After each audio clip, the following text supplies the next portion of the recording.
उठलाय मराठा सारा पाटलाच्या संगतीनं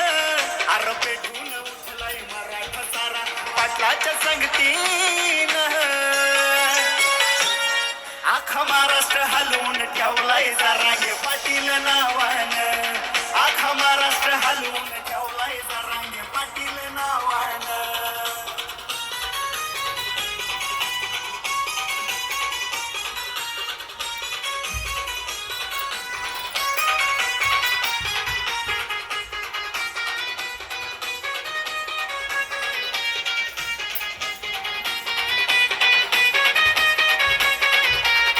एकत्रित आणला मराठा समाज सर्व जरांगे पाटलाच्या कर्तृत्वात